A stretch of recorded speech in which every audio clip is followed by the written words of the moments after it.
華やかな芸能界、スポットライトを浴びている人は一握りの人々です。努力したり運が良かったりして、せっかく一握りの人になったのに、不祥事を起こしてしまい、芸能界から遠ざかってしまった残念な芸能人が少なからずいます。そこで、今回は、不祥事を起こして消えてしまった韓国芸能人の5人を紹介していきます。不祥事を起こして消えてしまった韓国芸能人5選。では、一体、誰が、どんな不祥事を起こしてしまったのか、現在はどうしているのか、見ていきましょう。リュシウォン。リュシウォンさんは、1972年10月6日生まれの49歳です。美しき日、真実、秘密、ウェディングなど数々の名作ドラマに出演し、韓国だけでなく日本でも人気を集めた元祖韓流俳優でした。1997年からレーシングドライバーもし、2009年には自身のプロのレーシングチーム106を設立、監督兼レーサーもしています。ドラマに歌にと華々しく活躍していましたが、急激なイメージダウンとなってしまった不祥事は、初婚の奥さんとの離婚騒動です。2010年に一般人の女性と結婚、1年3ヶ月で破局し、3年間の訴訟の末、2015年1月に公式的に離婚します。訴訟の過程で、リュシウォンさんが、暴行と脅迫だけではなく、車に位置追跡機をつけて、位置情報の収集までしたと暴露され、裁判では700万ウォンの罰金、養育権は妻が持ち、慰謝料3000万ウォン、財産分与3億9000万ウォンとなりました。以前に過失致死の交通事故を起こしていた上に、離婚訴訟での私生活の暴露、泥沼の非難合戦でイメージはガタ落ちしてしまい、芸能界は休眠状態になってしまいます。2020年2月、2歳年下の一般人の女性と再婚し、同年6月、霊婚修善行に友情出演し、8年ぶりにドラマに復帰しましたが、若者には認知度がなく、昔を知っている世代にはいいイメージがなく、ドラマも視聴率が取れずで、芸能界本格復帰の契機にはなりませんでした。2022年5月8日、久しぶりに自身のインスタグラムで愛犬と奥さんの後ろ姿を公開し、近況を報告しています。イ・ギュハン。イ・ギュハンさんは、1980年8月4日生まれの41歳です。ヒョンビンさんが人気に火をつけたドラマ、私の名前はキム・サムスンにキム・ソナさんが演じた女主人公の元恋人役で注目を浴び始めました。愛人がいます。金持ちの息子、王になった男、優雅な一族など、数々のドラマや映画、バラエティ番組に出演しています。イ・ギュハンさんの起こした不祥事は暴行疑惑です。2020年8月、ソウルのカンナムで一人の男性を暴行した容疑で、2021年11月2日検察に送致されました。CCTV がなかったのもあり、被害者、加害者双方の意見が真っ向から対立しました。イ・ギュハンさんは、悔しい、命を懸けて、暴行、暴言はしていない、これでパニック障害がひどくなった。1、2、血でも早く、容疑なしの処分を受けて、健康になった後、すべてのことを明かすと、悔しい思いを語っています。イ・ギュハンさんは、この事件が原因でパニック障害の症状が悪化して出演予定だったドラマクリーンマザーズクラブアゲインマイライフから降板しました。結果的には事故発生後1年経った2022年1月27日、容疑なしの処分が下りました。イ・ギュハンさんは不告罪、人に刑事処分や懲戒処分を受けさせる目的で虚偽の申告した罪で告訴するという強力な法的対応をすることを考えていると明らかにしました。その後の活動のニュースはまだありません。オムテウン。オムテウンさんは1974年4月5日生まれで48歳です。復活、魔王、尊読女王、赤道の男などのドラマ、シルミド、私たちの生涯最高の瞬間、建築学概論などの映画に味のある役で出演しています。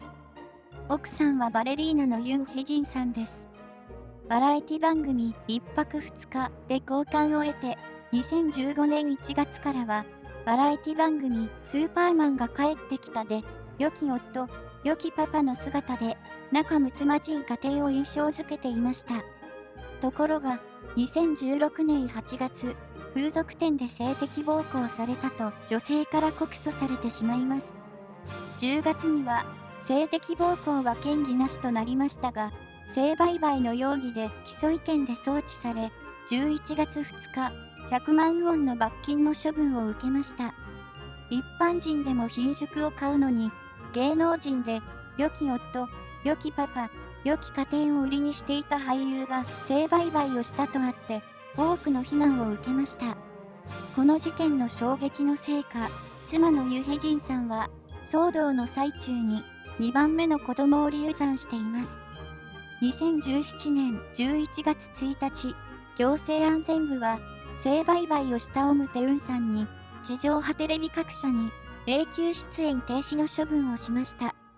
性売買のイメージが残ってしまった芸能界では活動が難しくなっていましたが、2021年9月、4年ぶりに映画最後の宿題で復帰することを明らかにしました。最後の宿題は TS ナリンシネマの第1回長編商業映画公募展の当選作で、2022年を公開予定としています。ソン・スンウォン。ソン・スンウォンさんは、1990年6月29日生まれの31歳です。主にミュージカルで活躍し、ドラマは、ヒーラー、君を覚えている、青春時代2、ウラチャチャマイラブなどに出演しています。ソン・スンウォンさんが起こした不祥事は無免許飲酒運転事故です。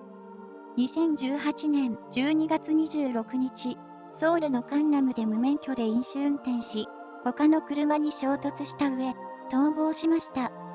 衝突した相手の運転手と同乗者の計2名が軽傷を負いました。この事故の前にも、飲酒運転の前歴があったのも発覚し、2018年9月の飲酒運転で免許がなく、免許停止の状態でミュージカルに出演していたことが分かり批判が増加してしまいます。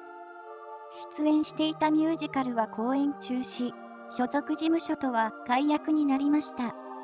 同乗していた後輩が運転していたと証言して罪を押し付けようとしたり、パニック障害のせいだと責任逃れをしたり、保釈金を積んで釈放を要求し、芸能活動を再開しようとしたりと、全く反省の色を見せていなかったため、飲酒運転人間のゴミとまで非難されました。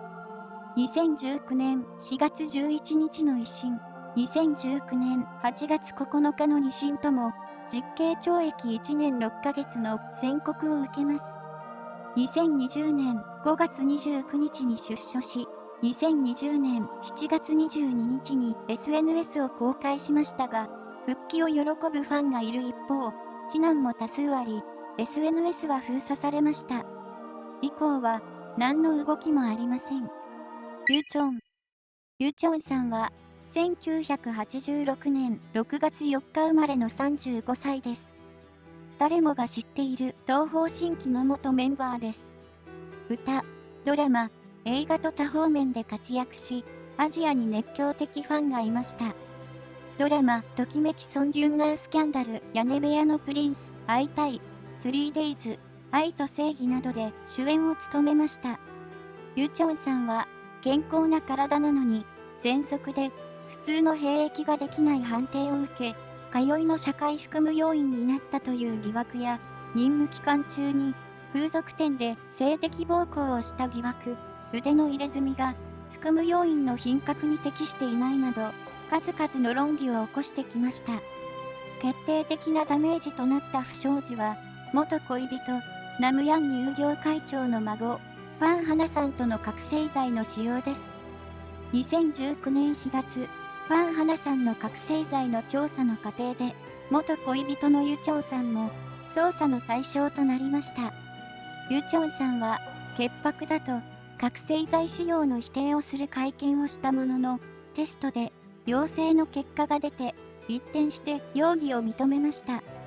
陽性の結果が出た翌日には事務所から契約解除されています。同年7月2日の一審で、懲役10ヶ月執行猶予2年を宣告されました。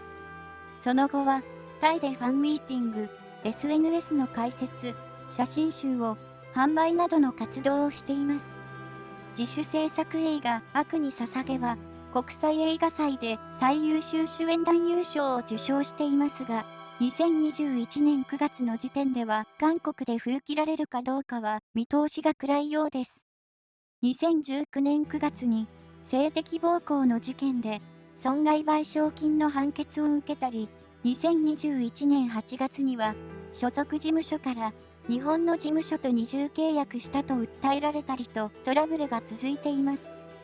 まとめ。リュ・シヨンさんは離婚訴訟による泥沼合戦と私生活の暴露、イ・ギュハンさんは暴行疑惑、オム・テウンさんは性売買の発覚、ソン・スンウォンさんは無免許飲酒運転、ユ・チョンさんは覚醒剤の使用という不祥事を起こしていました。それぞれ芸能界復帰の希望はあるようですが、順調ではないようです。一度落ちてしまったイメージを上げていくのはなかなか難しいのでしょう。芸能界での仕事は評価も受けていたのに、とても残念でしたね。復帰を切実に待ち望むファンもいるので、イメージを回復して本格的に芸能界に復帰することはあるのか注目されます。